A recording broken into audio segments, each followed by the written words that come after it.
بھائی بہنوں، اللہ کے واسطے میری فریاد سنو، تمہارے گھروں کی خوبصورتی میرے نبی کی غلامی میں ہے۔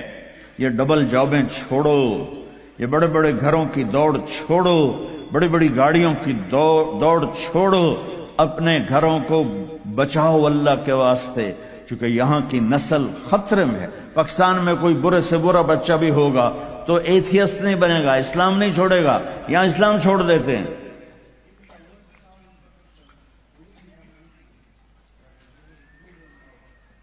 میں آپ کو اپنے گھر کی بتا رہا تھا، ایک بچہ مجھے ملنے آیا، کہنے لگا جی میں نے پورے پاکستان میں ٹاپ کیا ہے ایف ایس سی میں، اور کنگ جو ٹاپ کرتے ہیں وہ کنگ ایڈورڈ میڈیکل یونیورسٹی میں جاتے ہیں۔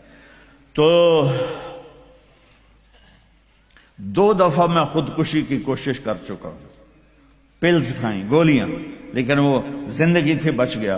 میں نے کہا بیٹا تو چھوٹا سا ہے، تو نے یہ خودکشی کی کیوں یہ تو نے قدم اٹھایا؟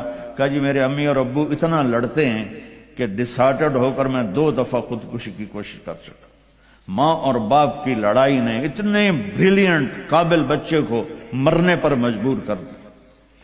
کوئی بھوک نہیں تھی، سوکھے تھے، اچھا خوشحال گھرانہ تھا، لیکن خامد بھی بد زبان، بیوی بھی بد زبان، تو بچے خودکشی پہ آ گئے۔ بھائیو، اگر آپ اپنے آپ کو خوبصورت بنانا چاہتے ہو، دیکھو میں ہاتھ جوڑتا ہوں، سب دیکھو، اس زبان پہ قابو پالو۔ یہ زبان خوبصورت ہو گئی، دل جڑ جائیں۔ بہ گئی امام فتوی نہ ٹھوک دو۔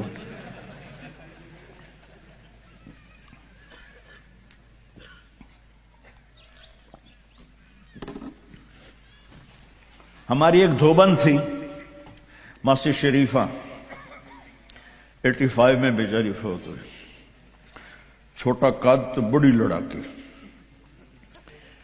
تو وہ ایک دن آئی میری بہن کے پاس، کہنے کی بی بی اے میری نوواں بڑیاں لڑدیاں میرے نال، 4 بیٹے تھے 4 بہن، تو میں نے کوئی تویز دے، چاروں میری نوکر بن جاؤں۔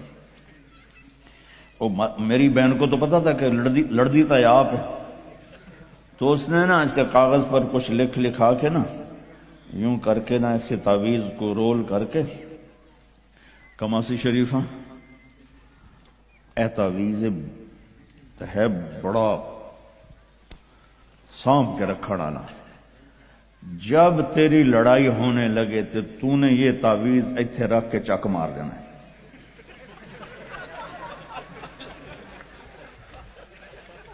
میری بہن نے کیا طریقہ استعمال کیا، ماسی شریفوں کو چپ کروایا۔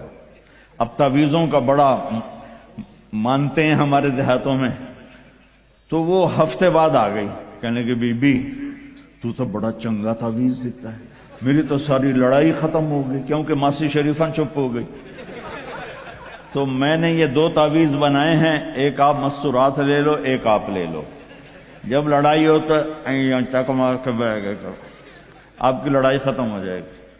ہائے ہائے، ارے میرے بھائی، قربان جاؤں اہل بیت کے اخلاق پر۔ امام زین العابدین کو گالی دینا نبی کو گالی دینا ہے۔ حضرت حسین جن سے نسل چلی، ان کو ایک آدمی نے گالیاں دی، ننگی، وہ یوں منہ کر کے بیٹھ گئے۔ ہائے ہائے ہائے ہائے۔ اس نے سمجھا کہ ان کو پتہ نہیں میں ان کو گالیاں دے رہا ہوں، تو وہ ادھر سے اٹھ کے سامنے آ کر کہنے لگا ایاک آنی، اور میں تینوں گالا کر رہے ہیں۔ آپ نے فرمایا وعن کا اغوی، اور میں بھی تجھے ہی معاف کر رہا۔ تو ایک دم قدموں میں گر کے پاؤں چومنے لگا کہ بے شک آل رسول کے اخلاق ایسے ہی ہوتے ہیں۔ میرے بھائیوں، اپنے گھروں کو اپنے نبی والی زندگی پہ لاؤ۔